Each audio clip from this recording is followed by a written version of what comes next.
Oke, Shalom, selamat siang semuanya. Oke, udah lama nih ya saya nggak sini. Saya coba ya posisinya ini kalau saya buka laptop muka saya kalah nggak? Nggak ya, aman ya. Oke, nah teman-teman, nah puji Tuhan ya. Kalau minggu kemarin kita udah belajar tentang menjadi tawanan roh ya. Jadi kita ada istilah baru lagi nih ya. Sebenarnya ada di Alkitab gitu kan ya. Tapi mungkin nggak pernah kita pikirkan ya kita akan jadi tawanan ya kan. Tapi tawanan dalam roh ya kan. Minggu kemarin kita udah belajar. Nah hari ini teman-teman ya ada satu lagi nih ya kan. Bond servant of Christ teman-teman. Ya kan. Dimana ya kan setiap kita teman-teman itu menjadi seorang hamba ya kan, hamba daripada Kristus ya kan. Nah, kita mungkin udah sering dengar ya hamba Tuhan ya kan. Kalau hamba Tuhan koneknya pasti ke ini ya, oh pendeta ya hamba Tuhan ya kan. Kalau hamba aja wah ya kan, kita koneknya langsung oh ini apa misalnya pembantu gitu kan ya, atau mungkin apa gitu kan ya, orang-orang yang diperhambakan gitu kan ya. Nah tapi hari ini kita mau lihat bagaimana sih sebetulnya ya Tuhan Yesus memandang hamba. Ya kan bagaimana Tuhan mengartikan seorang hamba gitu ya. Karena kalau misalnya kita menjadi hamba daripada apa seorang tuan, tapi kita nggak tahu nih job desk-nya apa atau tuan ini tuh ngapain sih gitu ya, menjadikan kita hamba gitu ya, kita nggak ngerti ya kan, maka ya kita nggak bisa melakukan kebenaran firman Tuhan ini teman-teman ya. Oke, nah, silakan teman-teman siapkan buku catatannya, firman Tuhannya, ya kan, Alkitabnya ya maksudnya ya, alat tulisnya. Ya hari ini kita mau belajar banyak ya.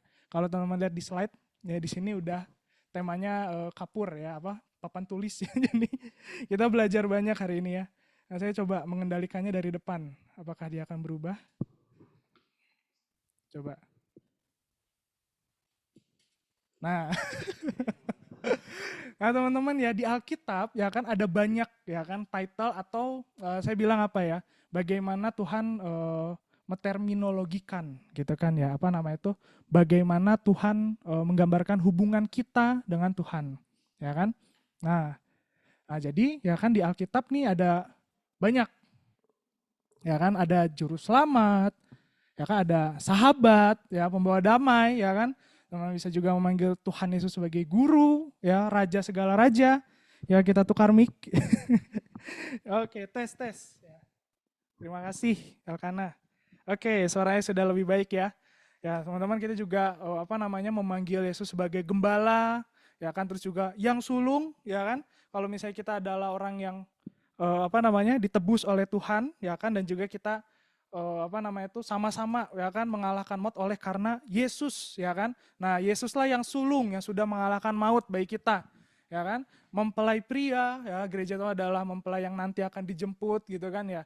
Penebus ya, roti kehidupan yang besar, banyak ya, banyak banget ya. Nah, tapi juga ada ya kan satu pengertian ya kan, di mana bahwa Yesus itu adalah Tuhan, teman-teman. Ya kan? Kita udah belajar ya, kalau teman-teman dimuridkan, ya di situ di bab 2 diajarkan ya bahwa Yesus itu tuh bukan hanya juru selamat, tapi juga Tuhan ya. Diambil dari bahasa Yunani ya, kurios ya kan. Nah, itu apa namanya? Kurios itu sebetulnya artinya adalah tuan ya kan, guru, majikan ya kan. Jadi kalau di bahasa Inggrisnya seringkali translatekannya Lord ya. Jadi bahasa Indonesianya ditambahin H ya, dari tuan jadi Tuhan ya kan.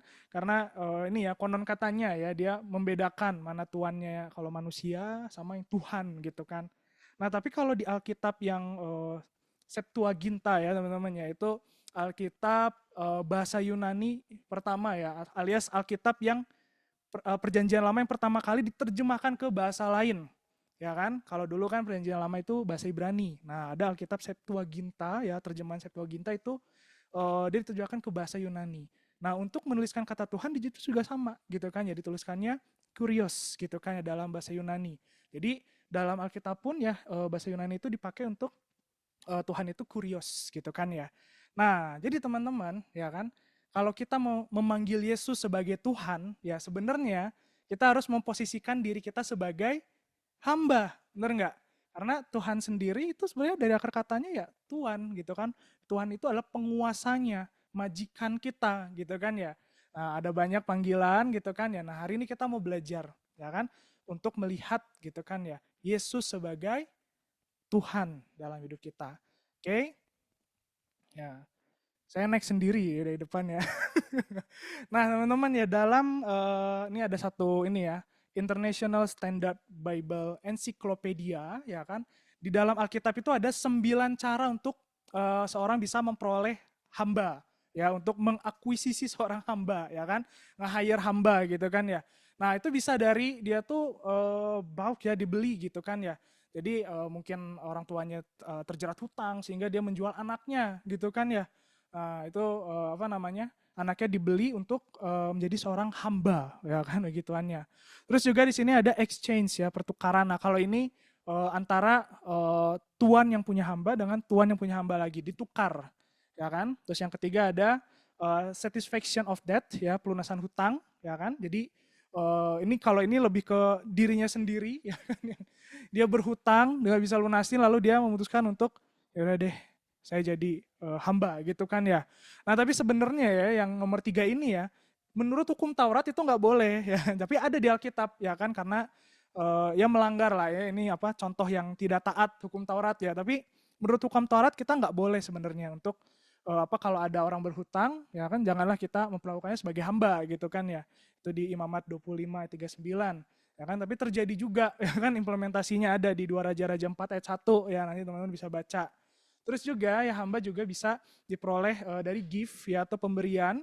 Ya hamba bisa didapat melalui pemberian dari orang ya kan. Jadi kalau teman-teman baca firman seringkali kadang hadiah antara raja-raja itu adalah hamba ya kan.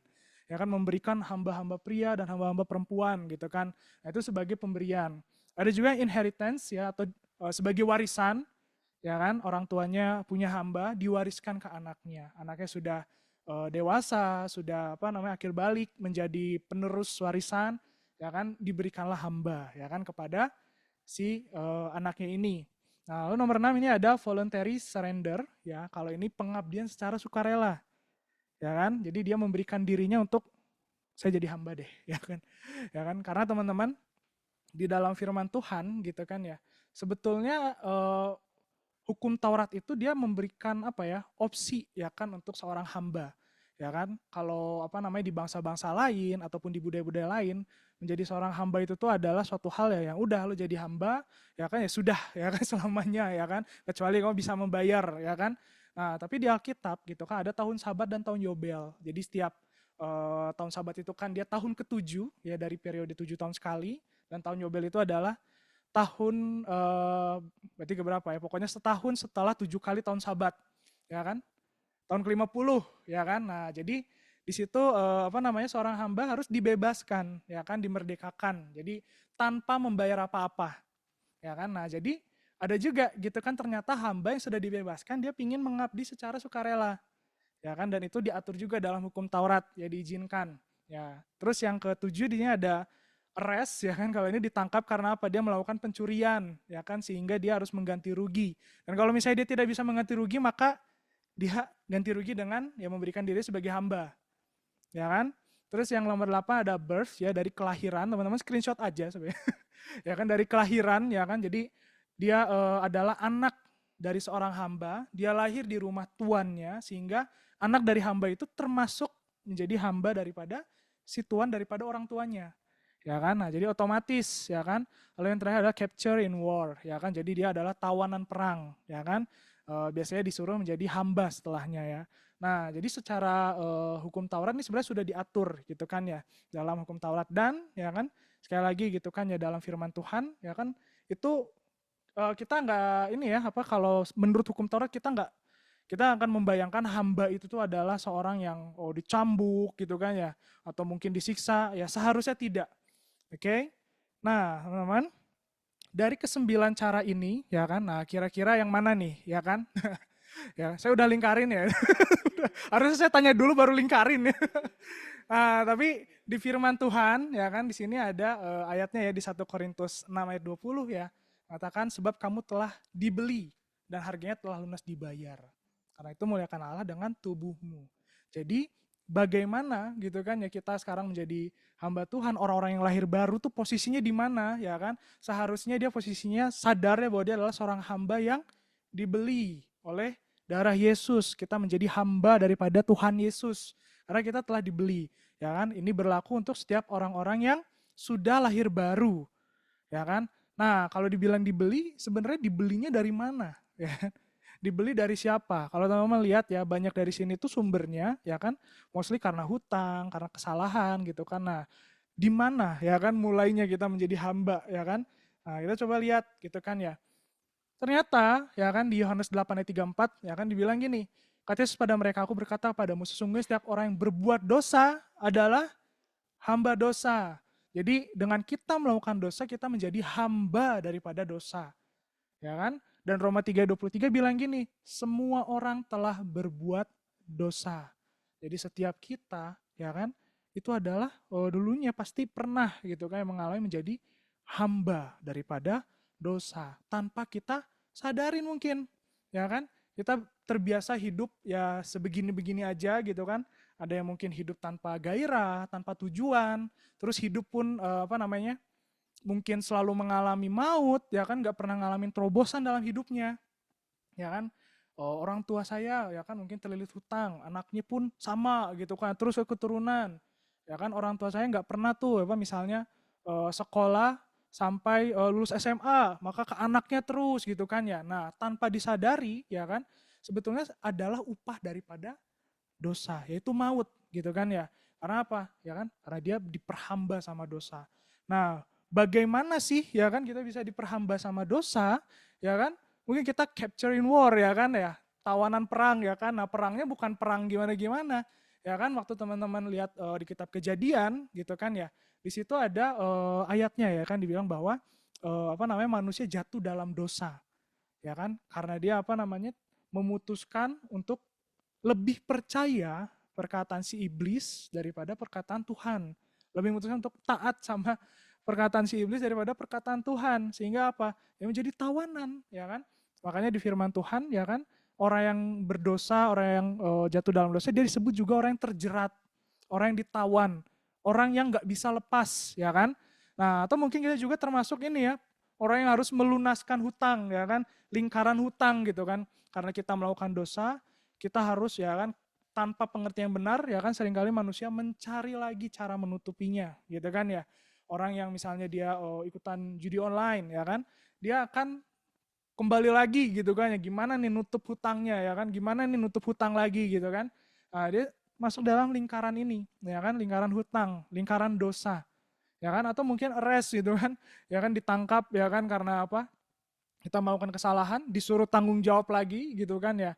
Terus mungkin dari kelahiran gitu kan ya, di Mazmur bilang gitu kan ya, kita dikandung dalam dosa, ya kan. Nah, jadi kalau teman-teman lihat di sini ya kan, manusia diperhamba oleh dosa itu bukan suatu hal yang mengenakan gitu kan. Itu adalah suatu hal yang kita tuh dipaksa sebetulnya tanpa kita sadari, ya kan. Nah, dipaksa dan juga apa yang kejamnya gitu ya di brainstorming gitu kan ya, memikirkan kita jadi berpikir bahwa kita ini ya memang kondisinya seperti ini, selamanya akan menjadi hamba daripada dosa, selamanya akan terlilit dengan hutang dosa, ya kan. Nah, ini yang Tuhan nggak mau, teman-teman, ya kan. Makanya ya kan Tuhan menebus kita, ya kan, dia membeli kita, ya kan, dengan harga lunas, dengan darah Yesus, ya kan, nyawa manusia digantikan dengan darah Yesus yang tidak bercela, ya kan? Nah, kalau teman-teman melihat di sini ya, sebab kamu telah dibeli dan harga telah lunas dibayar.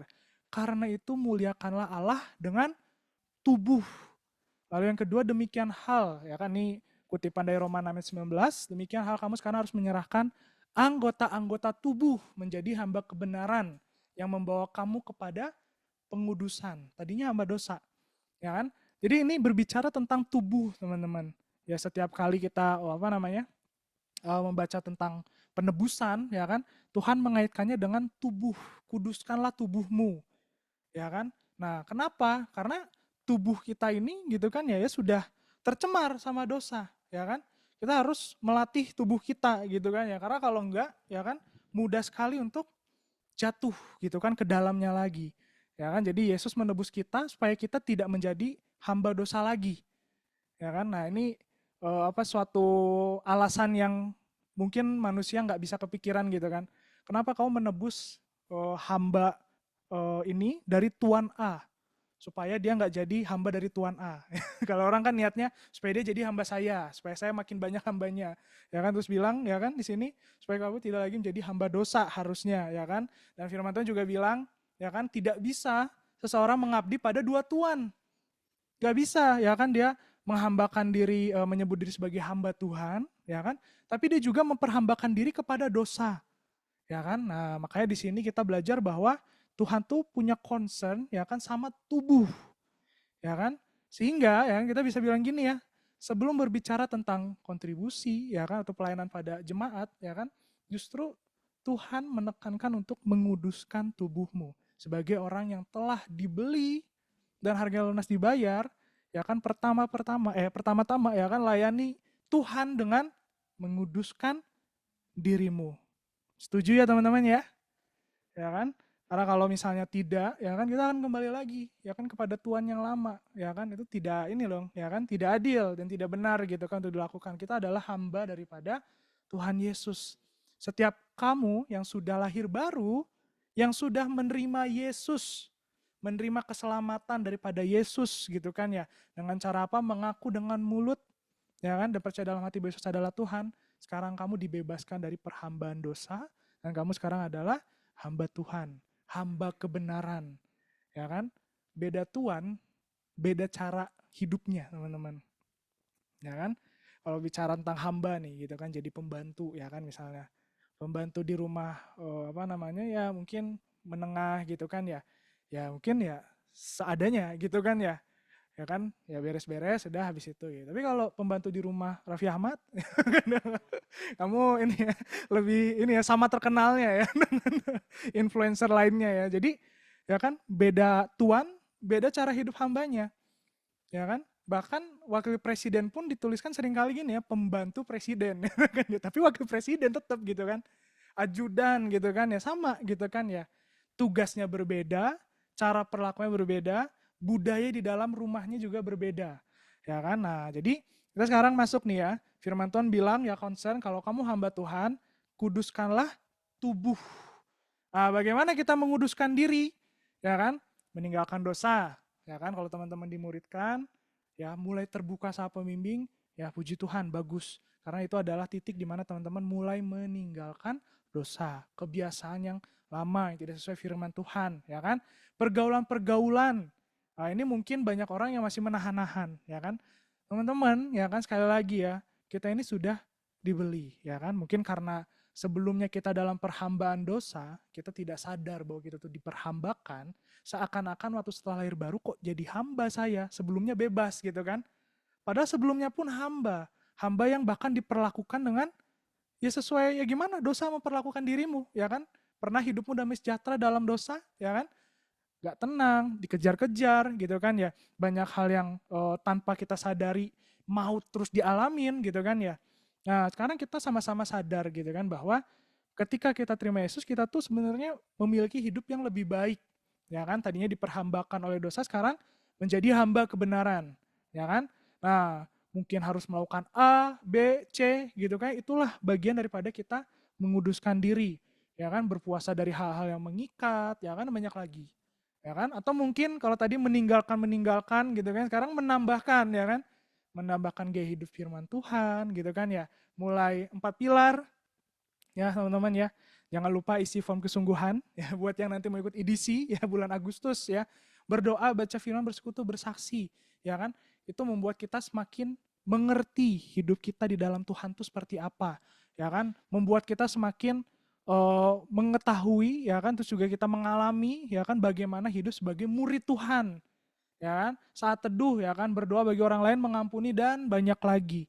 Itu adalah kualitas dari orang yang ini ya, mulai ya kan berpindah gitu kan ya, dari yang tadinya hamba dosa sekarang menjadi hamba kebenaran, ya kan, menguduskan diri. Praktisnya seperti ini teman-teman. Nah tapi ya kan, inilah ya kan yang Tuhan justru ingatkan kepada saya gitu untuk membagikan di persoalan hari ini teman-teman, ya kan.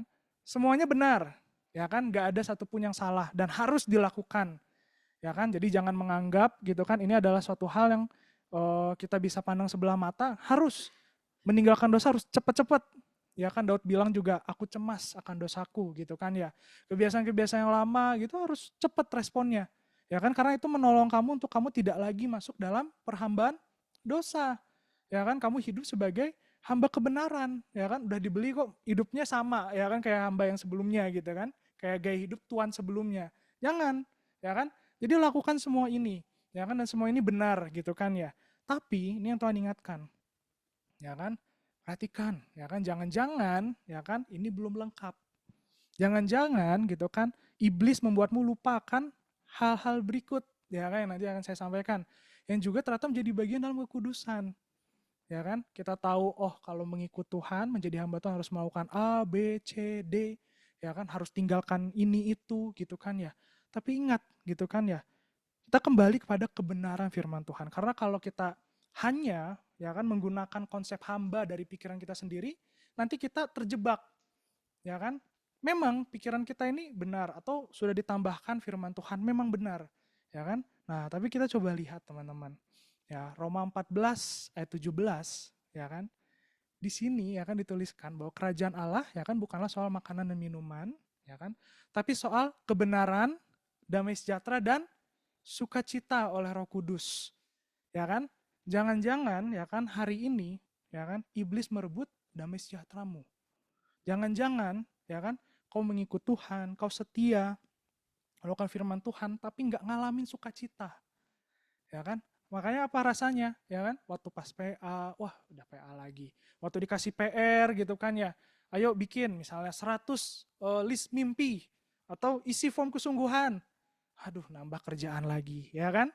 Ayo ini ada penginjilan, belajar, ya kan? Ikut sama kakak-kakaknya penginjilan. Aduh, ya kan? Banyak lagi, nambah lagi, kegiatan udah banyak. Nah, ya kan?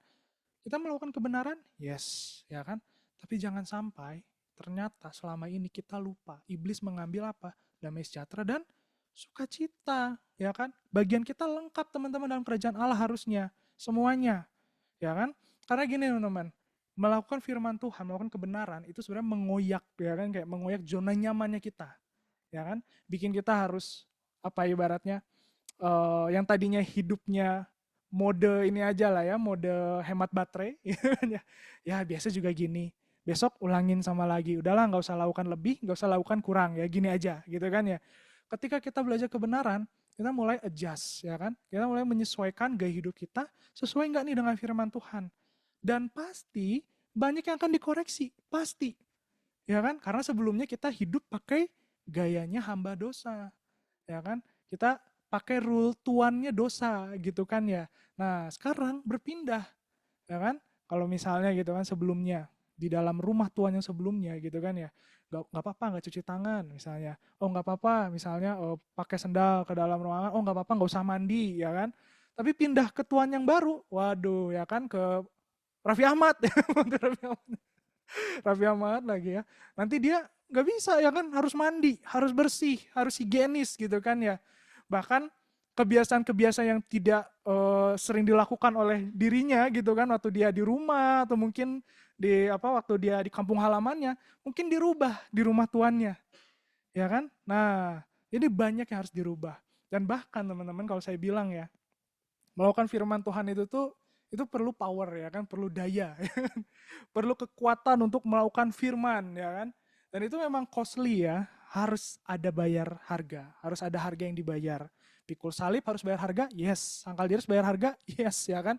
Jangan bilang nggak ada harga harus dibayar ya, karena memang harus ada powernya, ya kan. Power supply-nya harus besar kapasitasnya teman-teman, ya kan. Waktu kita pertama kali dimuridkan atau kita pertama kali sungguh-sungguh sama Tuhan, ya kan, seringkali semangat, bener nggak? Ya kan, semangat untuk melakukan baca firman. Pembimbing cuma suruh 1 pasal.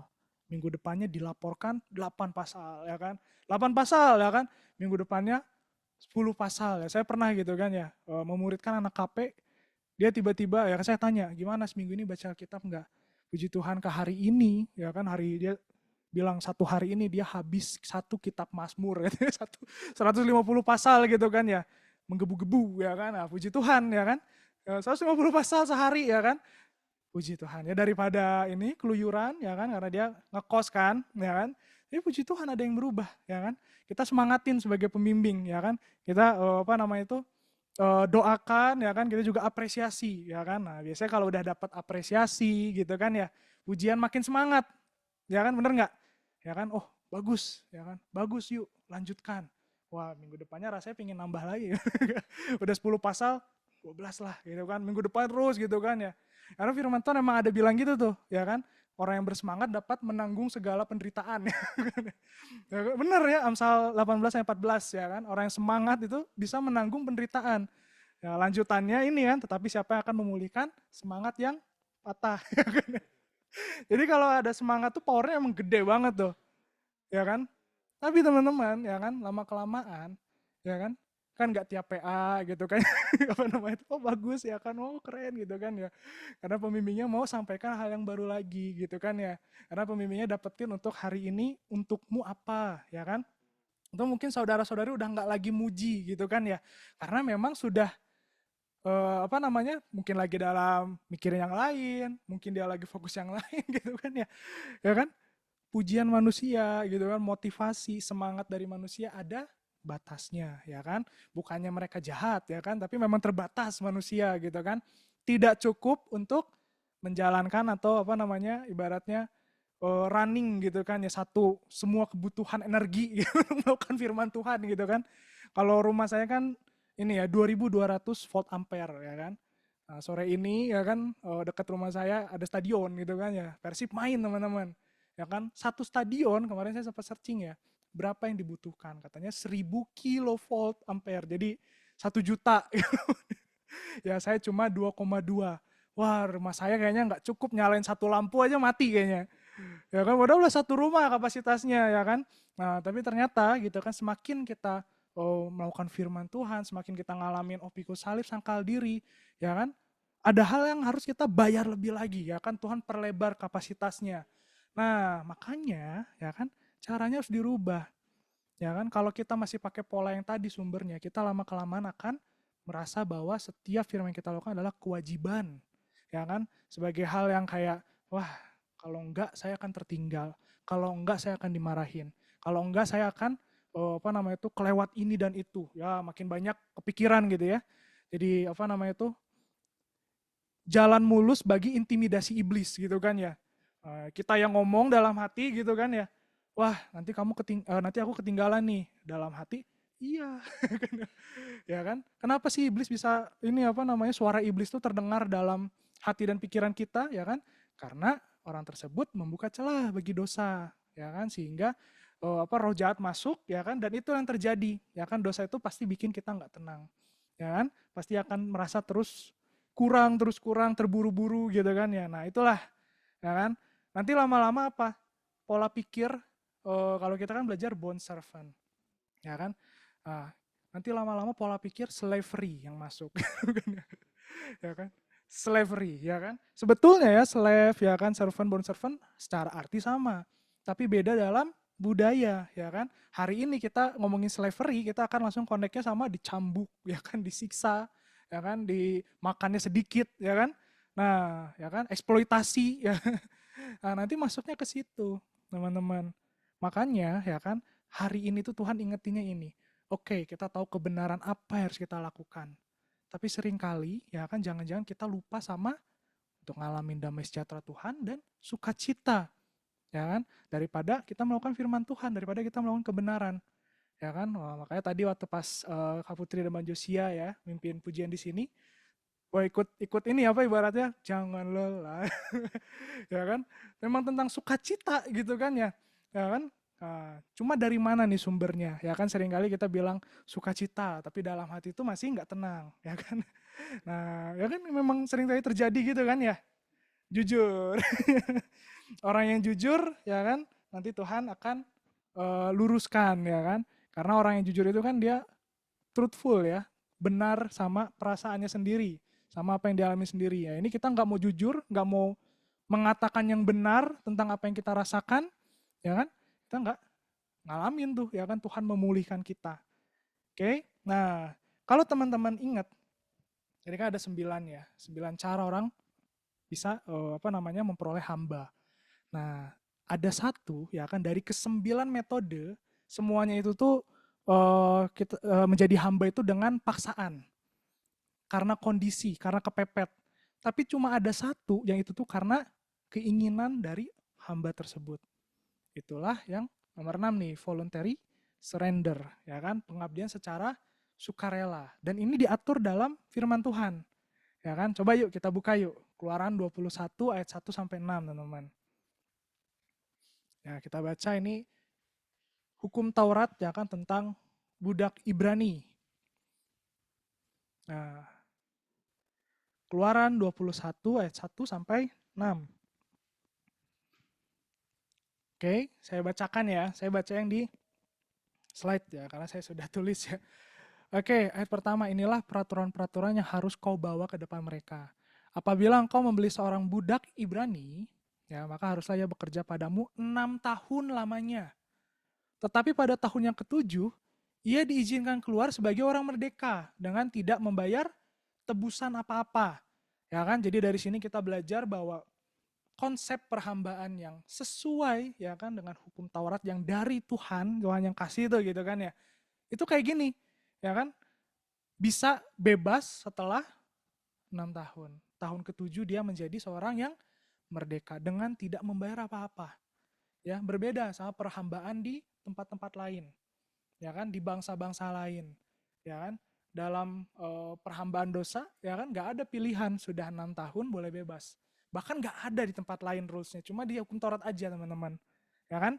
Nah, karena memang ya kan di Alkitab, ya kan di Imamat 25, ya ayat 43 dan 46 itu ditulis nggak boleh seorang tuan gitu kan berlaku kejam sama hambanya, ya kan? Nggak boleh seorang tuan itu tuh berlaku seenaknya, ya kan? Dia pakai kasar gitu, nggak boleh, ya kan? Karena si tuannya ini dia juga harus hidup takut akan Tuhan, takut akan Allah, ya kan? Nah, jadi kita lihat gitu kan ya. Kalau tadi kita punya bayangan, oh perhambaan itu tuh kita jadi disuruh-suruh. Oh, menjadi hamba itu jadi harus ini itu, ya kan? Nah, sebenarnya kalau lihat firman Tuhan gitu kan ya, itu ada perlakuan yang seperti ini gitu kan ya. Kita memiliki opsi untuk dibebaskan, ya kan, dan juga apa nama itu? Tuannya tidak boleh semena-mena, ya, tidak boleh berlaku kejam. Bahkan ya kan di ayat 3 sampai 4-nya, kita lanjut ya. Jika ia datang seorang diri saja, maka keluar pun ia seorang diri. Ya, jika ia punya istri, maka istri itu diizinkan keluar bersama-sama dengan dia. Fair dong, ya kan? Istrinya udah ikut sebelum dia menjadi hamba daripada tuannya. Masa pas mau keluar nggak boleh gitu kan ya. Nah, ayat 4 nih, ini juga ya, jika tuannya memberikan kepadanya seorang istri, jadi tuan yang ngasih. Ya, perempuan ini adalah perempuan daripada rumah tuannya, ya kan? Dan juga apa namanya dia mungkin hambanya ini tertarik ya kan sama hamba perempuan ini, ya kan? Dan perempuan itu melahirkan anak laki atau perempuan, maka perempuan itu dengan anak tetap menjadi kepunyaan tuannya. Dan budak laki-laki itu harus keluar seorang diri. Jadi kalau mau membebaskan, ya kan, tanda kutip gitu kan, dia nggak bisa membawa keluar, ya kan, si istrinya, karena istrinya ini adalah kepunyaan daripada tuannya, ya kan. Karena kalau teman-teman lihat di ayat lain ya, kalau nggak salah antara di Keluaran 21 atau Imamat 25, ya kan, waktu seorang tuan, ya kan, dia memperoleh hamba perempuan, itu tuh ada apa ya, agreement-nya berbeda. Seakan-akan tuan itu harus kayak ada janji yang tuan ini harus pegang kalau dia memperoleh hamba perempuan, ya kan. Nah, makanya dia tetap memegang janji itu, ya kan, hamba perempuan ini tetap di rumah saya, ya kan. Nah, tapi di sini kita lihat gitu kan ya, waktu diperhamba, ya kan, dalam rumah tuannya ini secara hukum Taurat, ya kan, si hamba laki-lakinya ini tuh dia tidak dihalang-halangi, ya kan, kebutuhannya, justru malah diberikan gitu. Oh, mau istri, ya kan. Nah, misalnya kalau ada hamba perempuan di rumahnya, itu juga apa termasuk ya bisa dinikahkan tentunya dengan sesuai firman Tuhan ya. Nah, tapi ini yang menarik ya ayat 5 dan 6. Tetapi jika budak itu dengan sungguh-sungguh berkata, aku cinta kepada tuanku, kepada istriku dan kepada anakku, aku tidak mau keluar sebagai orang merdeka. Nah, inilah yang disebut voluntary surrender, ya kan? Dia secara sukarela mau mengabdi kepada tuannya. Ya kan? Di sini juga dibilang aku cinta kepada tuanku. Artinya begini, ya kan? Si hamba ini suka, ya kan, menjadi hamba dalam rumah tuannya, ya kan, mendapatkan perlakuan yang baik di rumah tuannya, ya kan, dicukupkan semua kebutuhannya, ya kan, semua perlakuan-perlakuannya gitu kan, kasar misalnya atau gimana gitu kan. Nah, si hamba ini bilang bahwa saya suka dengan Tuhan saya ini, ya kan. Dia memutuskan untuk tidak mau keluar sebagai orang merdeka, ya. Mungkin orang ini memandang bahwa lebih enak hidupnya menjadi hamba tuannya, ya kan, daripada menjadi orang merdeka. Kayak ini ya, anak yang hilang. Ya kan, waktu anak yang hilang gitu kan, yang bungsu ini kan dia keluar rumah, ya kan, ancur-ancuran gitu kan ya. Nah, dia sempat berpikir kayak gini, ya kan, aku makan ampas, ya kan, makanan babi pun gak dikasih, ya kan, tapi hamba-hamba, ya kan, orang-orang upahan di rumah tuanku itu kan hidupnya lebih baik daripada aku gitu kan. Nah, itulah ya kan tuan yang baik gitu kan ya. Nah, terus ayat 6, ya kan, maka haruslah tuannya itu membawanya menghadap Allah, lalu membawanya ke pintu atau ke tiang pintu. Ya, tiang pintu itu kusen ya. Dan tuannya itu menusuk telinganya dengan penusuk, ya, dan budak itu bekerja pada tuannya untuk seumur hidup.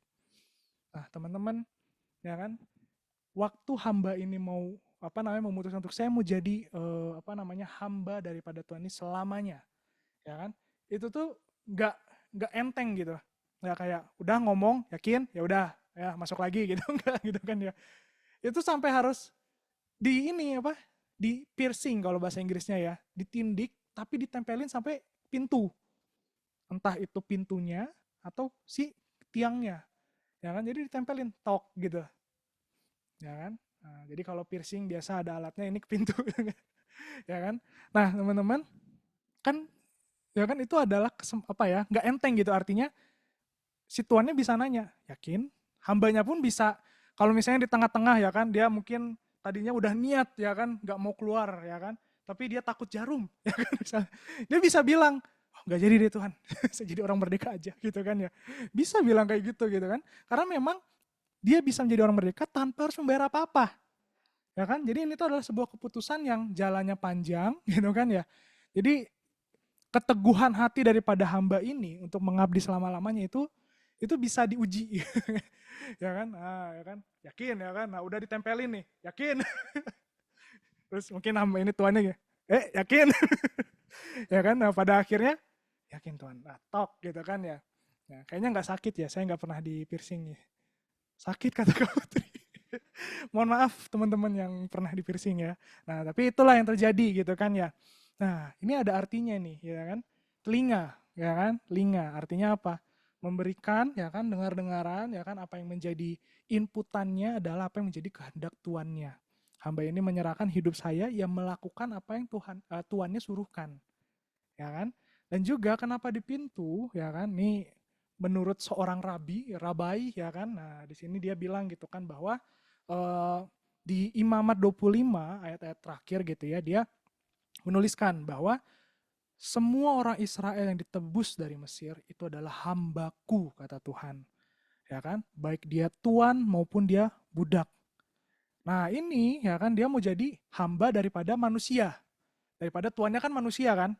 Nah, itu tuh dibikin aturannya, ya kan, tanda kutip ya, kayak harus izin ya kan, kulo kulo nuwun gitu kan ya, sama Tuhan ya kan, karena dua-duanya hamba Tuhan, ya kan, dua-duanya kepunyaan Tuhan, baik Tuhan maupun hambanya.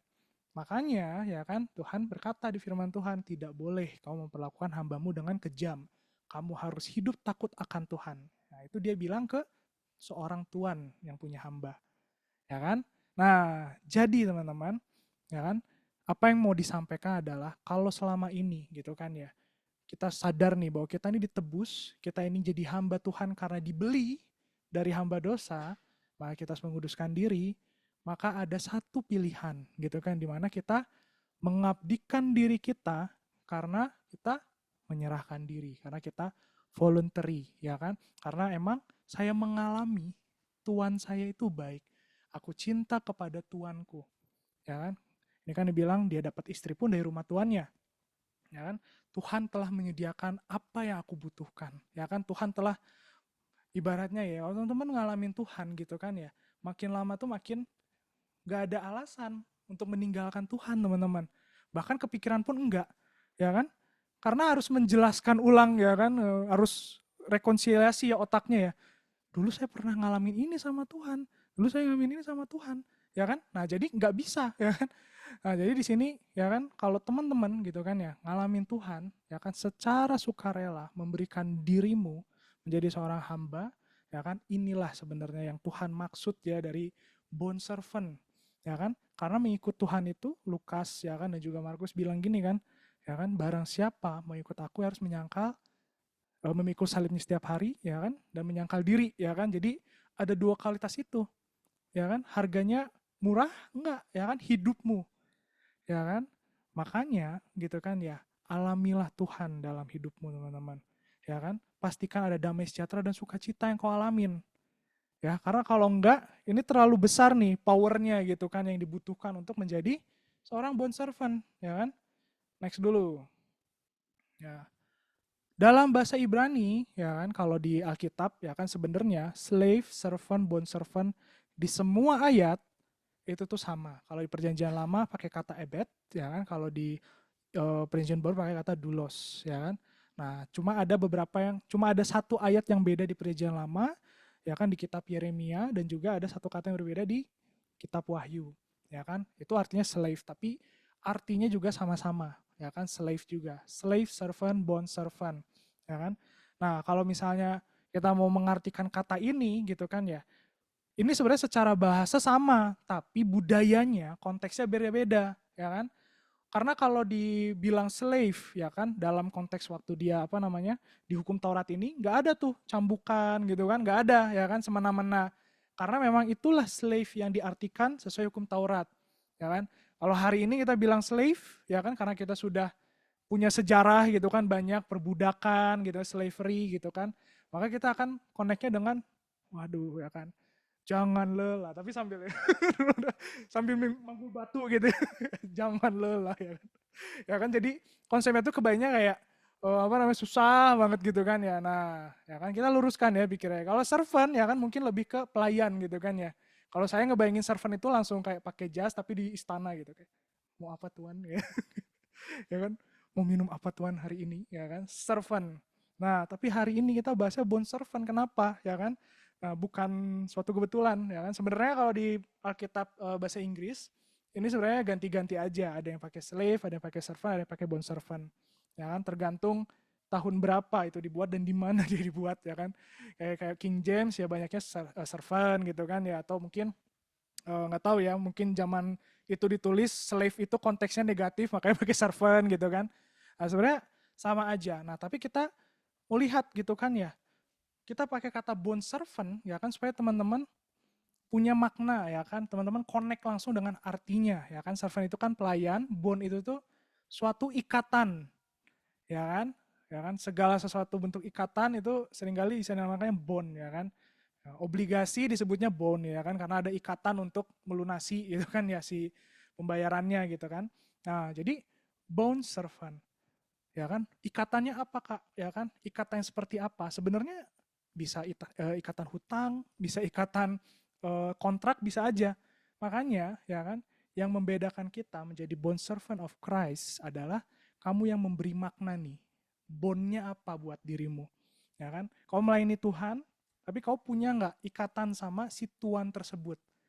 Ya kan? Ada orang yang melayani Tuhan dengan ikatan, oh saya merasa berhutang, ya kan? Ada yang punya apa namanya itu pola pikir ikatannya, oh dulu saya pernah bernazar, ya kan? Sehingga dia melayani Tuhan. Atau mungkin ini yang seharusnya nggak dicontoh ya. Saya dulu pernah berdosa, makanya saya harus diikat dan menjadi pelayan Tuhan gitu. Nah, salah ya, orang yang berdosa harus bertobat, ya kan? Bukan melayani, ya kan? Nah, tapi yang Tuhan mau teman-teman, ya kan? Bondnya itu adalah apa? Ya kan? Karena kasih. Yohanes 3:16 ya kan? Yesus kan udah terlebih dahulu menjadi pelayan bagi kita ya, untuk menebus dosa kita. Alasannya apa Yesus menebus dosa kita? Ya kan? Dibilang di Yohanes 3:16, karena begitu besar kasih Allah. Ya kan? Jadi alasannya adalah ya karena Allah punya kasih yang begitu besar gitu. Ya kan, kita melayani ya kan mungkin karena kita senang dengan pujian, kita senang dengan apa nama itu pencapaian-pencapaian, ya kan. Tapi itu ada batasannya. Tapi kasih yang seperti apa yang sampai seorang itu rela mengorbankan nyawanya, memberikan nyawanya untuk sahabat-sahabatnya ya. Firman Tuhan bilang ya, ya kasih Yesus. Sumbernya dari mana? Karena begitu besar kasih Allah, ya kan? Nah, jadi kalau rumah kita ya kan 2200 volt ampere ya kan mau nyalain lampu stadion, ya kan carilah sumber daya yang begitu besar ya kan ya.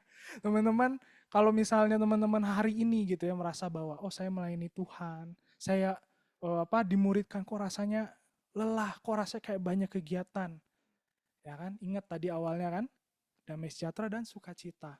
Mungkin ya kan kamu harus cabut tuh, ya kan? Kamu harus cabut ya sumber dayanya, power supply-nya tadinya dari ya yang kalau ada orang yang memotivasi ya kayak mungkin solar panel ya kan kalau ada matahari ya kan. Nah, cabut ya kan pindahkan ke kasihnya Tuhan yang begitu besar. Ya kan? Karena Tuhan, kalau teman-teman lihat di Alkitab, Yesus itu dia memanggilmu untuk jadi hamba, yes. Tapi teman-teman kalau lihat firman Tuhan secara lengkap, dia memperlakukanmu tuh kayak gini. Hambaku taste and see, ya kan? Ya kan? Bahkan Tuhan manggil kita juga anak, sahabat, ya kan?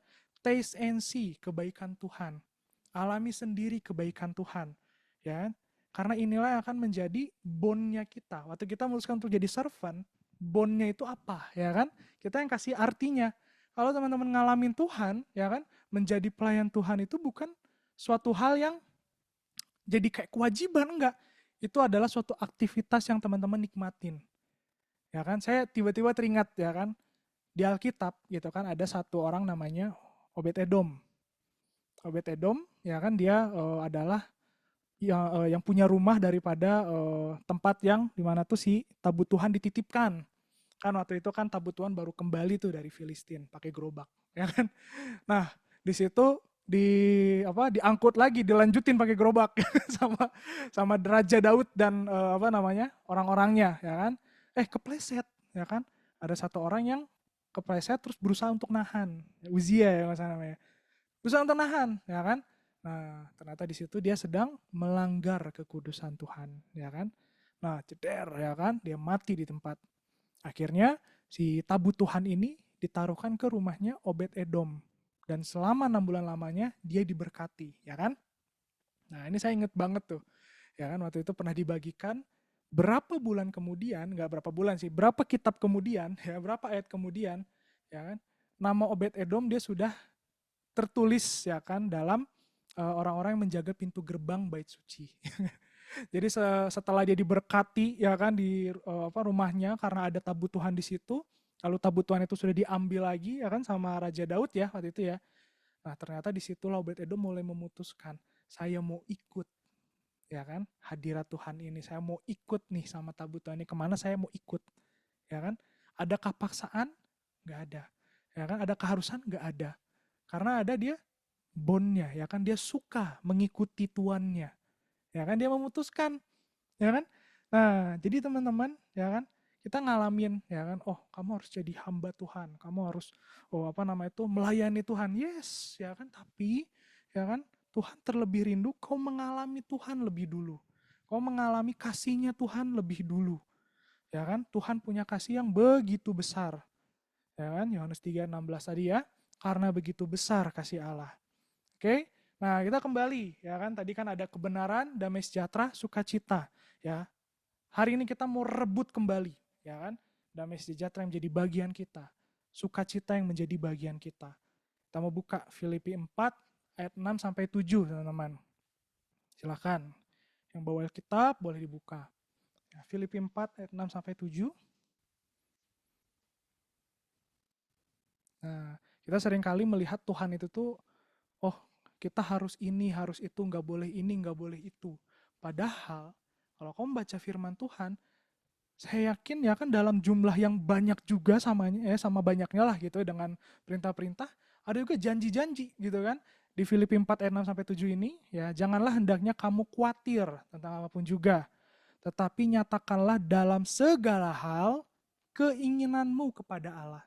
Segala hal, keinginanmu loh. Ya kan, bukan segala hal keinginanmu ya difilter dulu lah ya kan. Ya jangan aneh-aneh lah. Ya kan? Tapi ini Tuhan bilang datang dulu. Ya kan? Jangan dihakimi dulu. Ya, dalam doa dan permohonan dengan ucapan syukur. Ya. Dan apa yang terjadi? Damai sejahtera Allah yang melampaui segala akal akan memelihara hati dan pikiranmu dalam Kristus Yesus. Amin.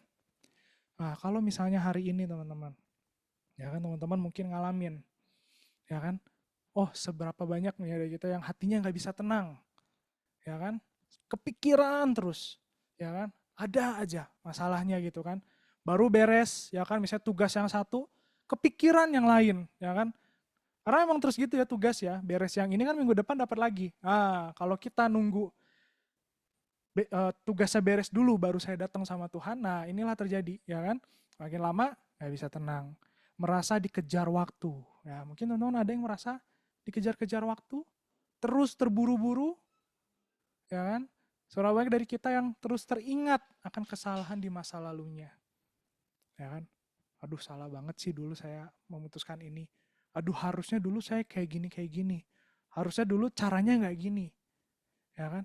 Atau mungkin ini ya, menyesal karena dulu Tuhan udah bicara, pembimbing udah peringatkan, tapi kita tetap lakukan. Wah saya parah banget sih, ya kan? Wah saya udah ngambil keputusan yang salah, ya kan? Saya sudah mengecewakan Tuhan, saya sudah mengecewakan pembimbing, ya kan? Terus teringat, ya kan? Segala sesuatu yang hari ini itu terngiang dalam hatimu dan pikiranmu, ya kan? Yang itu tuh terlalu kusut, ya kan? Terlalu banyak sehingga apa kamu nggak bisa mendengar suara Tuhan. Ada ya mungkin hari-hari ini ya kan yang ngalamin kesulitan mendengar suara Tuhan, ya kan? Kalau kau ngalamin ya kan hari-hari ini kayaknya saat teduh saya kering. Kayaknya saya kalau berdoa itu tuh rasanya kayak buang-buang waktu. Karena apa? Saya nggak ngalamin Tuhan. Ya kan? Saya mau tanya jawaban doa, ini penting banget nih. Kenapa? Karena saya mau kuliah, ya kan? Nah, misalnya gitu kan kemarin ya. Dalam berapa hari lagi si UTBK-nya, ya kan SNBT-nya tutup websitenya. Saya harus pilih sekarang, ya kan? Apa yang harus saya lakukan? Jawaban mana yang harus saya pilih? Ya kan? Kok Tuhan kayak nggak jawab? Orang pembimbing kalau ditanya, saya kan berharapnya rekomendasi ya gitu kan ya. Pinginnya sih langsung dapat kampus apa, jurusan apa, udah gitu. Saya juga nggak masalah gitu kan ya.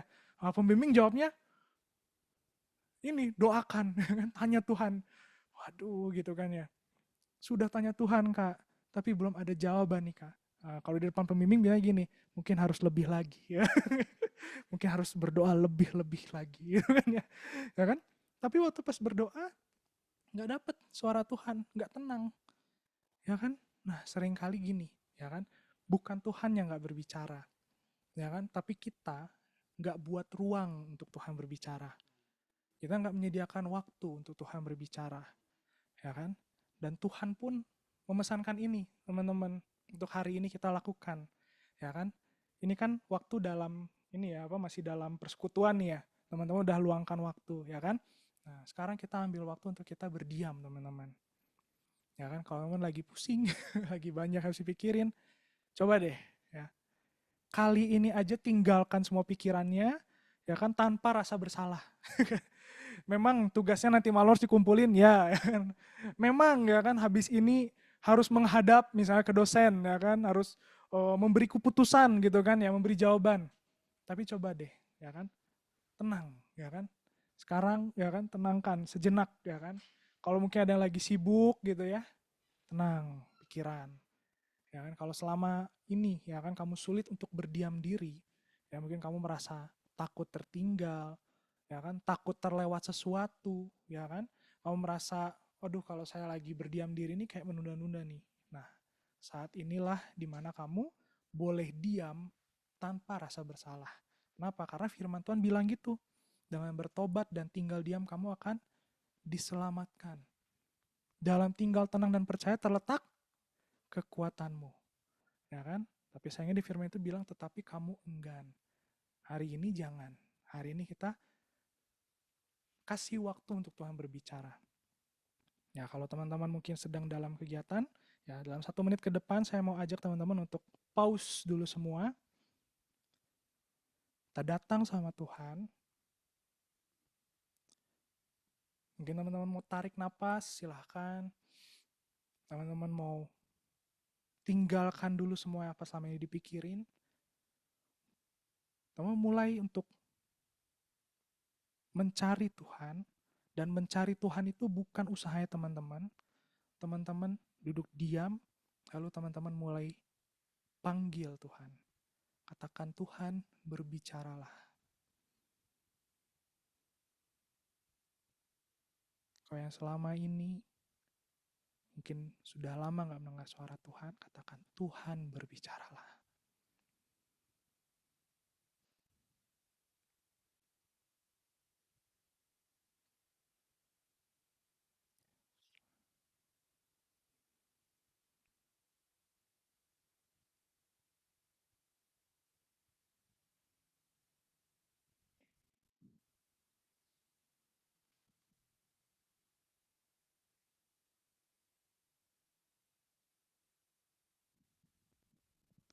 Tidak ada batasan waktu, tidak ada yang memburu-buru.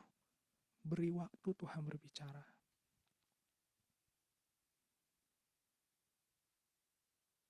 Ada yang ngalamin Tuhan memanggil namamu kembali. Kau kembali mendengar suara Tuhan memanggil namamu. Katakanlah, ya Tuhan, hamba-Mu mendengarkan.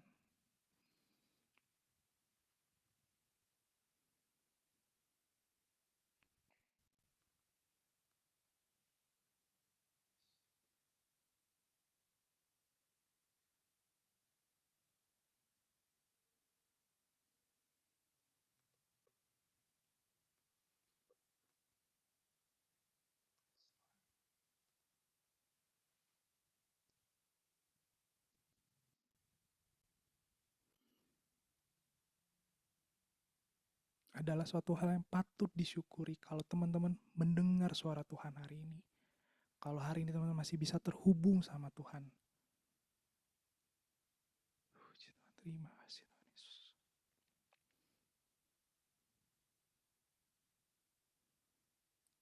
Yes.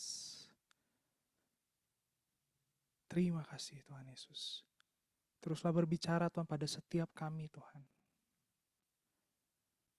Dan Tuhan, kami bersyukur kalau di dalam-Mu Tuhan, kami memperoleh tempat untuk kami berdiam Tuhan. Untuk kami boleh beristirahat Tuhan.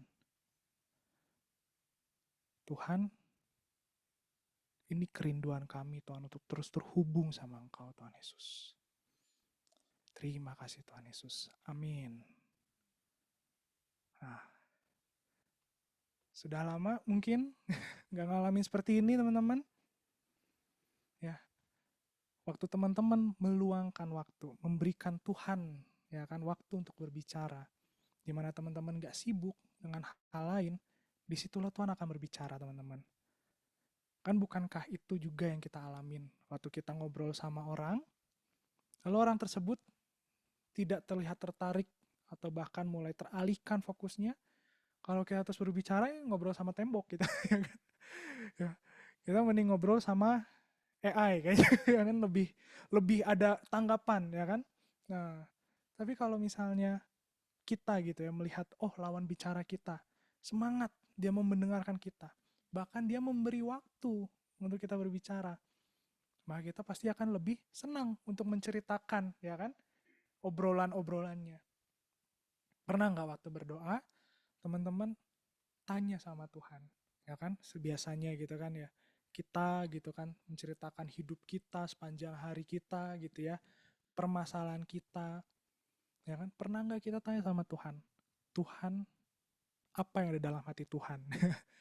Apa yang Tuhan lagi mau obrolin ya kan, pujian apa yang Tuhan mau dengarkan, atau hari ini kita mau ngapain ya kan. Saya bersyukur teman-teman, firman Tuhan ini ya kan saya siapkan udah seminggu ya kan, jadi setiap hari lah, hampir setiap hari gitu kan saya luangin waktu untuk nyiapin. Belajar hal yang baru lagi, iya ya kan, tapi sampai hari Kamis kemarin ya kan, saya belum siap untuk bagikan khotbah. Tapi kalau mau sharing apapun tentang Bond Servant of Christ, saya siap karena udah belajar banyak sebelumnya. Tapi kayak bukan itu yang akan saya sampaikan hari ini, ya kan. Kamis malam ya kan saya habis meeting tuh jam 11-an. ya kan? Terus saya udah siapin laptop, Alkitab. Tuhan, Sabtu ini saya bagi firman, apa yang Tuhan mau sampaikan, ya kan? Lalu Tuhan di situ cuma bilang, ya kan? Bukankah, ya kan, berapa hari kemarin ya aku udah ngajarin untuk menjadi servant itu adalah bicara tentang availability, ya kan? Bicara tentang kamu standby nggak untuk dengerin suaraku, ya kan? Jadi waktu itu Tuhan coba bilang, beristirahatlah, yuk kita doa, yuk kita mungkin nggak bahas itu, tapi nikmatilah momen-momen bersama dengan Tuhan, ya kan? Itu Kamis malam, ya kan? Udah siap laptop, udah siap Alkitab, Tuhan saya tutup, Alkitab saya tutup, ya kan? Tuhan terima kasih. Malam ini tuh kayak enak banget. Saya bilang gitu, enak banget Tuhan, kayak apa namanya itu, kayak nggak banyak pikiran, saya kayak udah agak-agak mau ngantuk gitu. Ya saya bersyukur teman-teman ya, perasaan apa namanya, rasa ngantuk dan juga bisa makan kenyang itu menurut saya adalah berkat gitu. Jadi kayak saya, wah udah agak ngantuk nih Tuhan, wah terima kasih ini enak banget Tuhan. Saya merasakan ya, damai sejahtera dalam hati saya gitu. Ya kan Tuhan masih berbicara sama saya, ya kan? Tuhan juga apa namanya? Menjamin, ya kan? Waktu malam itu Tuhan bilang gini, percaya sama aku. Tuhan menjamin saya Sabtu pasti akan siap bagiin firman gitu kan. Jadi itu kayak apa ya? Enak banget, damai sejahtera gitu. Nah, itulah teman-teman yang kita seharusnya alamin. Ya kan? Setiap kita nggak boleh kehilangan damai sejahtera daripada Tuhan. Amin. Ya kan? Seringkali yang bikin kita terlalu banyak pikiran itu dosa. Ya kan? Kalau ada dosa, akui di hadapan Tuhan. Ketika sudah diakui 100% Tuhan mengampuni. Amin. Ya kan? Bapak kita itu bukan Bapak yang gini, kamu telah berbuat salah sama saya, pergilah dari saya. Bukan. Ya kan? Bapak kita itu justru, kamu telah berbuat dosa, berbuat salah, kembalilah. Justru waktu kita punya kesalahan, datang lagi sama Tuhan. Ya kan? Di mana lagi, ya kan, kita bisa dapetin pemulihan, ya kan? Kalau kita nggak dapetin dari Tuhan, ya kan? Banyak orang justru menjauh dari Tuhan karena berdosa, karena merasa belum siap, ya kan? Banyak juga ya, ayo dimuridkan, belum siap kak, ya kan? Tuhan nggak cari yang udah meninggal, oh pokoknya udah mantep banget lah, bukan. Tuhan cari yang mau, ya kan? Jadi kalau kau hari ini gitu kan ya tahu gitu kan bahwa kau seharusnya menyerahkan dirimu untuk kau dimuridkan dengan sungguh-sungguh, atau mungkin kau adalah seorang murid yang seharusnya kau lebih lagi ya kan meresponi firman Tuhan. Kau tahu ada firman Tuhan yang Tuhan mau kau lakukan, ya kan? Responilah, siap tidak siap, ya kan? Tapi karena di situ kau berjalan bersama Tuhan, berjalanlah, melangkahlah. Amin. Nah, selamat teman-teman ya. Teman-teman udah terhubung sama kasih Allah yang begitu besar. Karena kalau teman ngalamin kayak gini setiap hari, gitu kan, suara-suara dalam pikiranmu tuh akan hilang. Kau nggak akan lagi ngalamin yang namanya saya kurang ini, saya kurang itu. Kau bisa datang sama Tuhan, Tuhan saya merasa kurang ini. Apakah betul? Kalau Tuhan bilang enggak, nggak usah dipikirin lagi. Ya kan? Kita kan ulang-ulang ya. Apakah saya harusnya punya skill ini? Apakah saya harusnya melakukan ini? Tuhan bilang, enggak kok. Puji Tuhan, terima kasih Tuhan, saya tenang. Oh Tuhan bilang misalnya, iya harusnya kayak kemarin, kamu harusnya lakukan ini. Ampuni saya Tuhan, kemarin saya nggak taat. Saya mau taat selanjutnya. Terima kasih Tuhan. Diampuni, habis itu juga tenang. Sama aja, ya kan? Jadi sebenarnya bukan perihal kita melakukan apa, ya kan? Senin kemarin kan Kak Yorga sharing ya, apa nama itu, bukunya bedah buku Madam Guyon, dan di situ disampaikan bahwa untuk mendengarkan suara Tuhan, untuk mengalami hadirat Tuhan bukan usaha kita, tapi adalah Tuhan yang akan berbicara sama kita. Kita apa usahanya itu kecil, untuk apa? Datang, ya kan? Meluangkan waktu, percaya bahwa ketika kamu berdiam, sekalipun lagi banyak PR, nah ini ya, kamu boleh nggak ngerjain PR waktu itu jam doa kamu. Bener teman-teman. Kalau selama ini merasa terburu-buru gitu kan, aduh banyak PR kak. Nah saya kasih tahu nih, kamu boleh dan tidak berdosa mengerjakan ya kan PR, tugas, kalau itu adalah jam doamu, ya kan? Istirahat. Kau bisa tanya Tuhan, Tuhan saya harus ngapain? Tuhan boleh nggak saya tinggalin nih PR-nya? Boleh, wah itu enak banget dalam pikiran saya kayak, Wah, ya kan gak usah mikirin PR. Habis itu doa, dapetin damai sejahtera Tuhan, dapetin hadirat Tuhan, Tuhan berbicara, saya sudah dipenuhi dengan kuasa Tuhan, kasih Tuhan yang begitu besar, ya kan? Either saya ngerjakannya habis itu atau besok, ya kan? Saya tahu pasti selesai, ya kan? Saya tahu apa yang menjadi pekerjaan saya, Tuhan pasti sertai. Karena apa? Saya bersama-sama dengan Tuhan. Yang bilang saya pause dulu nih PR-nya, malam hari ini doa dulu, itu Tuhan, ya kan? Nah, ya kan? Ini mungkin statement yang cukup kontroversial, ya. Tapi saya rindu teman-teman yang alamin sendiri, ya, ya kan? Jadi, ya, damai sejahtera. Ya, selanjutnya satu lagi, nah, sukacita, teman-teman. Di Filipi 4 juga ya, bersukacitalah senantiasa dalam Tuhan. Sekali lagi katakan bersukacitalah. Next nih, saya pakai mana nih? Tunggu dulu ya. Nah, tapi intinya gini teman-teman. Waktu teman-teman gitu kan ya di situ memutuskan untuk bersukacita, boleh diklik dari situ deh. Terima kasih ya. Satu lagi, satu lagi. Nah, ya kan? Ini juga sama sebetulnya dengan damai sejahtera yang tadi kita alami, teman-teman. Ya kan? Seringkali kita itu tuh merasa bahwa menjadi hamba itu tidak boleh bersukacita. Ya kan? Menjadi hamba Tuhan harus serius. Ya, harus sibuk. Nah, enggak, ya kan? Kalau ada rasa bersalah, ya kan? Parah banget ya gitu kan ya. Padahal firman Tuhan memberikan kelegaan, teman-teman. Teman nanti bisa buka di rumah ya. Kamu telah diampuni dan tidak perlu merasa bersalah lagi. Nih yang maksud saya, teman-teman tuh boleh tidak lagi merasa bersalah setelah Tuhan berkata kau sudah diampuni. Karena firman Tuhan bilang di Yesaya 43:25, ya kan? Tuhan tidak lagi mengingat-ingat dosamu. Ya kan? Jadi kalau misalnya kita nih sudah minta ampun sama Tuhan, kau dengar nggak Tuhan bilang aku mengampunimu, ya kan? Kalau misalnya kamu terlalu banyak pikiran, bukan nih 1 Yohanes 1:9, ya kan? Amsal 28 ayat 13, itu pun suara Tuhan. Di situ kau tahu kau diampuni, kau boleh tenang dan tidak lagi bersalah. Kau boleh bersukacita dalam Tuhan, hidup dalam pertobatan, ya kan? Iblis itu tuh nggak suka, ya kan? Kita mengenali bahwa di dalam Tuhan tuh ada sukacita dan damai sejahtera. Karena iblis mau menarik kita kembali kepada perhambaan dosa, ya kan? Dia mau bilang sama kita, sama aja hamba dosa dan hamba kebenaran. Bahkan jadi hamba kebenaran lebih banyak yang harus dilakukan. Kalau melakukan di hamba kebenaran, nggak bisa lagi melakukan hal-hal yang kamu senangi di masa lalu, ya kan? Nah, banyak orang jatuh dalam dosa karena apa? Dia tidak merasakan sukacita, dia kehilangan sukacitanya dalam Tuhan, ya kan? Waktu melayani ada ngeluh gitu kan, karena apa? Dia nggak ngalamin sukacita dalam Tuhan. Apa harus dilakukan? Ya kan, datang sama Tuhan. Bereskan hatimu, gitu kan, kayak tadi ya, berdiam diri. Tuhan, ini ada dalam hati saya. Tuhan, saya minta ampun. Ya kan, dan ternyata Tuhan itu nggak jauh, teman-teman. Ya kan, Tuhan akan menjawab doamu dan dia akan menyatakan kebenarannya tentang dirimu. Atau kalau lagi minta jawaban doa, nggak jauh. Ternyata kalau kau tenang, kau bisa tahu apa yang harus kau lakukan. Kadang gitu Tuhan sengaja, ya kan, merahasiakan jawaban doa supaya kau memberikan waktumu, ya kan? Saya juga sama ya, minggu ini saya tanda kutip saya mengejar Tuhan untuk Tuhan nanti bagian apa, nanti bagian apa, ya kan? Terus tiba-tiba ya kan suatu pagi, suatu malam ya kan Tuhan bilang kita nikmatin waktu bersama.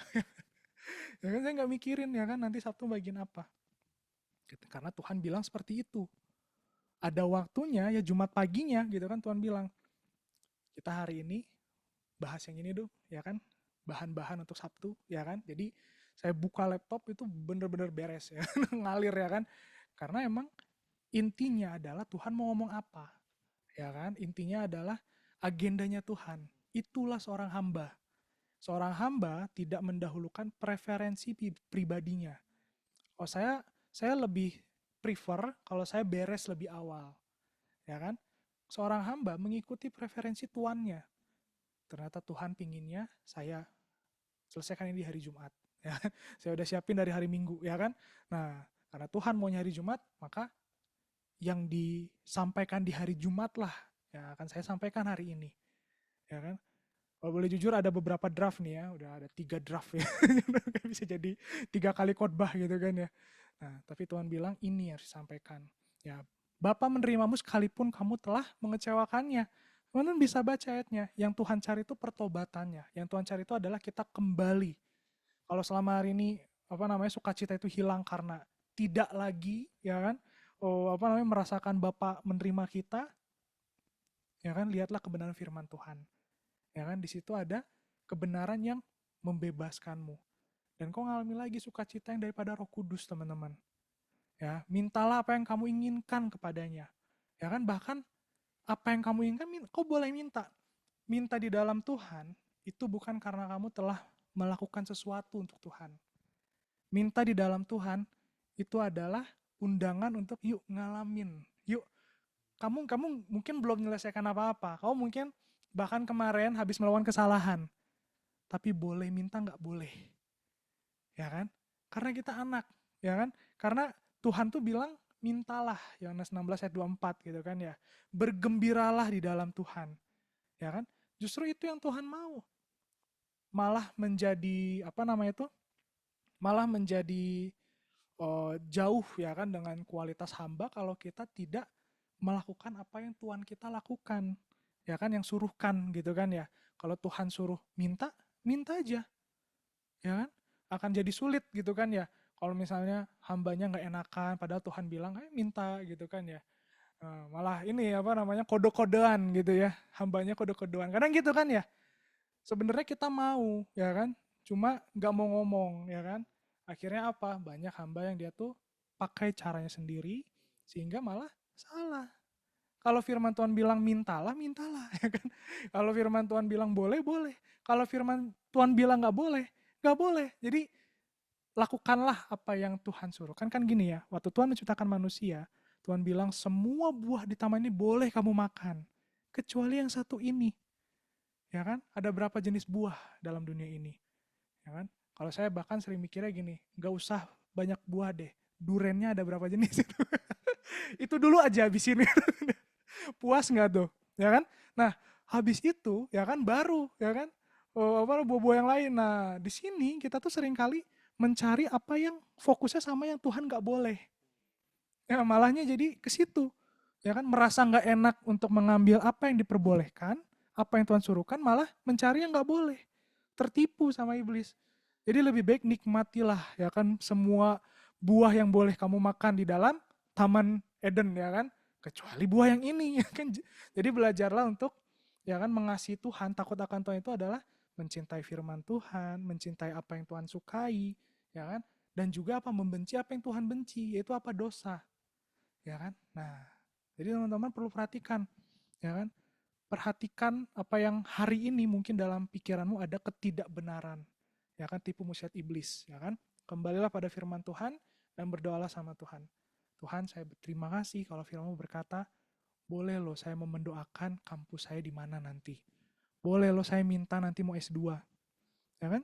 Saya sama pasangan saya juga ada kekhawatiran gitu kan, nanti S2 gimana, nanti mau ini itu punya anak gimana, ya kan? Perhitungan saya udah bikin kotretannya dan tidak masuk ya kan. Tidak masuk ya kan. Jadi pada akhirnya kesimpulannya adalah karena Tuhan yang berbicara. Waktu itu doa malam ya kan Tuhan bilang gini, kalau mau minta S2 minta aja. Kalau minta anak gak usah sibuk cari alasan. Disitulah saya jadi punya kelegaan dalam hati saya. Tuhan kalau saya nanti berpasangan saya ingin punya anak. Alasannya apa? I just love it. Saya cuma pingin punya anak gitu kan ya. Gak tahu, maksudnya gak, karena kalau mau nyari alasan apa ya gak ketemu. Biayanya lebih besar gitu kan ya. Terus juga harus siap jadi orang tua gitu kan ya. Terlalu banyak lah pikiran gitu ya. Tuhan saya mau S2 di luar negeri. Kenapa harus di luar negeri? Because I love it. Gitu kan. Karena seringkali kita yang nanya, ya kan? Tuhan sih bilang mintalah gitu kan ya. Oh, luar negeri ya, ya boleh ya. Nanti Tuhan arahkan kemana, kapan waktunya. Oke? Nah yang terakhir nih saya suka nih teman-teman. Makan dan bersuka cita di hadapan Tuhan.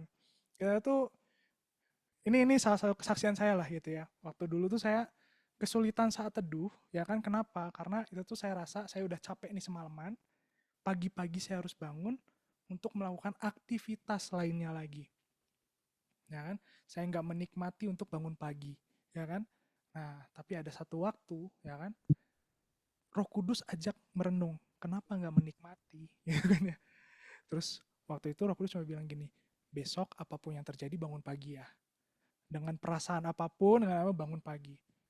Akhirnya saya udah deh, yang taat dulu. Saya tahu saat teduh itu benar, tapi daging saya tuh bilang itu nggak menarik gitu, ya kan?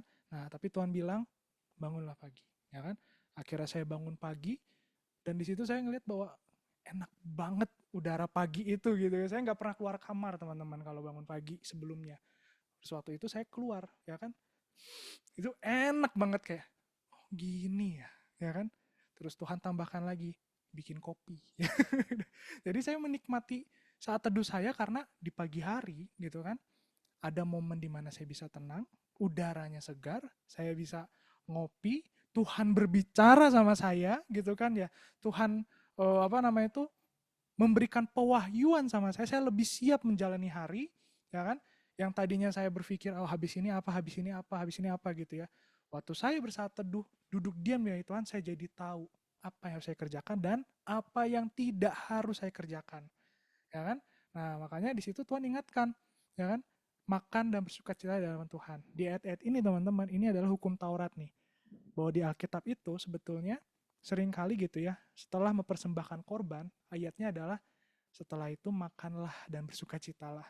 Jadi itu saya, oh ya kan itu menghantam pola pikir apa perhambaan saya yang salah gitu. Bahwa hamba itu harus menderita, ya kan? Bahwa hamba itu tidak boleh bahagia, ya kan? Justru di dalam Tuhan ada sukacita. Di dalam Tuhan, bersukacitalah di hadapan Tuhan. Boleh nggak saat teduh sambil ngopi? Boleh, kata. Dulu saya pikir nggak boleh. Kenapa? Karena menomorsatukan Tuhan. Kalau saya bangun, ya kan, nggak langsung baca Alkitab doa, saya salah, gitu kan ya. Ternyata bisa, gitu kan ya. Saya bangun, selamat pagi Tuhan.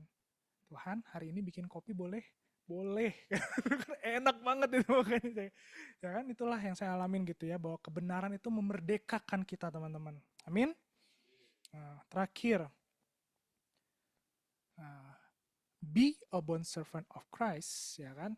Tuhan ingatkan saya tentang ayat ini teman-teman. 1 Petrus 4 ayat 7. Ya, kesudahan segala sesuatu sudah dekat. Karena itu kuasailah dirimu dan jadilah tenang. Supaya apa? Supaya apa?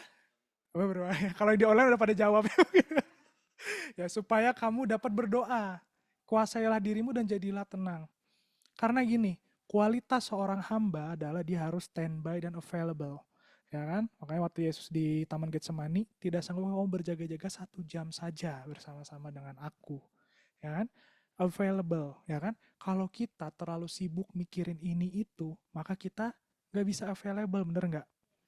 Status WhatsApp-nya sedang sibuk, sedang di pusat kebugaran. Nah, jadi kita nggak bisa dengar-dengaran dengan apa yang penting. Atau kita sering kali gini, ya kan apa namanya terlalu berpikir melayani Tuhan itu tentang mengadakan ini. Melayani Tuhan itu tentang saya harus melakukan A, B, C. Saya harus bisa mencapai A, B, C. Ya kan? Jangan-jangan, ya kan?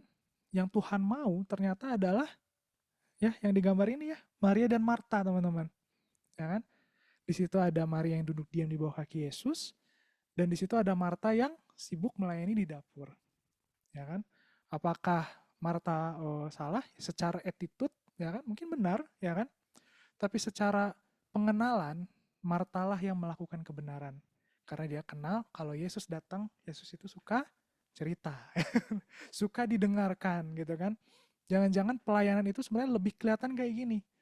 49% aktivitas, 51% mendengarkan. Ya kan? Saya nggak tahu persenanya bisa beda-beda, tiap kondisi, tiap orang. Tapi saya mau tekankan bahwa jangan-jangan lebih banyak mendengarkan. Ya kan, daripada kita harus melakukan ABC. Ya kan? Kita udah bikin nih gitu kan perencanaan gitu kan ya. Tapi kalau bukan kehendak Tuhan, gagal, ya kan? Sia-sialah orang membangun rumah, ya kan? Kalau bukan Tuhan yang bangunnya, ya kan? Jadi kalau misalnya hari ini gitu ya, kita terbiasa dengan saya harus targetnya ini. Duduklah diam dan mulai, ya kan bahas. Tuhan, sebenarnya Tuhan tuh maunya apa, ya kan? Tuhan tuh sebenarnya sukanya apa, ya kan? Jangan-jangan kita bond servant itu tertekan, terlalu tegang dengan kata hamba. Hamba itu harus gini, harus gitu ya. Nggak salah, ya kan? Makanya di sini juga saya tambahkan gitu ya. Kita melayani by relation, more than instruction, ya kan? Kalau Tuhan kasih instruction, ya kan gimana? Taatilah, harus ditaati, ya kan? Tapi Tuhan, ya kan, menaruhkan apa yang lebih daripada itu, ya kan? Teman-teman bisa cari, ya kan, di kitab Yesaya. Ini tadi pagi saya saat teduhnya ini ya, dan buat saya kayak, oh ya kan, ini banget gitu, kayak mantep banget firmannya gitu kan. Ya saya seneng banget gitu kan. Nah, di ayat ini bilang kayak gini, ya kan, bahwa Tuhan berbicara kepada mereka, ya kan, beristirahatlah, ya kan. Terus orang-orang ini nggak mau, ya kan. Terus apa yang firman Tuhan katakan selanjutnya? Maka firman Tuhan Tuhan mengganti cara dia berkata-kata, ya kan. Harus ini, harus itu, lakukan ini, lakukan itu, tambah ini, tambah itu. Pada akhirnya orang-orang ini, ya kan, jatuh, terjerat, ya kan. Terus mengalami luka gitu kan. Karena orang-orang ini dia terbiasa dengan kita nggak punya waktu untuk hal-hal yang relation kayak gini, nggak punya, ya kan. Untuk ngobrol deep itu kita nggak punya. Gini aja Tuhan, instructionnya apa saya lakuin deh, ya kan. Nah, kitab Yesaya malah menuliskannya kayak gitu, ya kan. Yesaya 30:15 juga bilang, dalam tinggal tenang, dalam tinggal diam dan bertobat, tinggal tenang percaya terletak kekuatannya. Ya, ayatnya apa tadi yang sebelumnya teman bisa cari ya. Nah, tapi teman-teman perhatikan, ya kan, dibilang di Maria dan Marta ini ya, Marialah, ya kan, mengambil bagian terbaiknya, ya kan. Jadi Marta melakukan untuk Tuhan, yes, tapi dibilang Maria mendapatkan bagian terbaik yang tidak akan diambil daripadanya, ya kan. Jadi melayani Tuhan itu bukan tentang apa yang baik menurut kita. Beda budaya, beda zaman, beda nih kita memperlakukan tamu, ya kan. Tapi untuk kita bisa melayani Tuhan, ya kan, satu pribadi ya bernama Yesus, kita nggak bisa pakai apa yang zaman ini atau budaya di lingkungan kita itu biasa lakukan. Tanya sama Tuhan, Tuhan maunya apa? Ya kan? Kalau mau mulai dari mana, mulailah dengan duduk diam, be available. Nanti dari situ kau akan mendapatkan hatinya untuk melayani jiwa-jiwa. Dari situ kau akan mendapatkan hatinya untuk penginjilan, ya kan? Kalau pembimbing bilang penginjilan, ya kan? Cari anak PA, ya datang sama Tuhan, ya kan? Mendengarkan Tuhan berbicara, ya kan? Tuhan bisa gampang kayak gini. Tuhan, saya harus punya anak PA nih Tuhan. Pembimbing saya bilang kayak gitu. Oh, ya udah nanti abis ini kamu datang sekali nanti langsung dapat, ya kan? Dan langsung dapat. Kalau Tuhan sudah berbicara kayak gitu, beres teman-teman, ya kan? Kalau Tuhan mintanya kita ngobrol sejam, oh mau anak PA, oh ya, habis ini, ya, oh ya tinggal ini aja, oh hubungin aja ini, ya kan? Ternyata apa yang kita pikirkan berhari-hari ketika ngobrol sama Tuhan 1 menit, 1 detik langsung, ya kan, dapat jawabannya ya. Nah, jadi ingatlah gitu teman-teman ya, dengarkan Tuhanmu ya. Oke teman-teman, kita sudah selesai, kita sama-sama mau sembah Tuhan. Ya, di sini ada lagu baru. Ya, ini Tuhan ingatkan juga, ya kan, waktu menyiapkan ini. Ya, sama-sama belajar ya. Ya, jadi di sini liriknya ya ada satu hal yang saya sukain gitu ya. Yang bait kedua. When I found the joy of reaching your heart. Ya. Jadi justru kita mendapatkan sukacita waktu kita bisa sampai kepada hatinya Tuhan. When my will becomes enthroned in your love. Ya. Waktu keinginan kita itu ditaruhkan gitu kan ya, digantungkan pada kasihnya Tuhan. When all things that surround become shadows in the light of you. Semua yang selama ini kita pikirin harus ini, harus itu, kurang ini, kurang itu, ya kan, di dalam kegelapan iblis manfaatkan tuh, merasa kurang, merasa belum cukup, merasa tidak layak. Tapi waktu ketemu Tuhan, semuanya itu nggak ada artinya, karena cahaya Tuhan yang akan membuat kita menemukan kebenaran. apa yang menjadi ekspresinya Tuhan, apa yang menjadi responnya Tuhan, kita dapatkan waktu kita melihat pada Tuhan itu sendiri. Yuk, mari kita sembah Tuhan.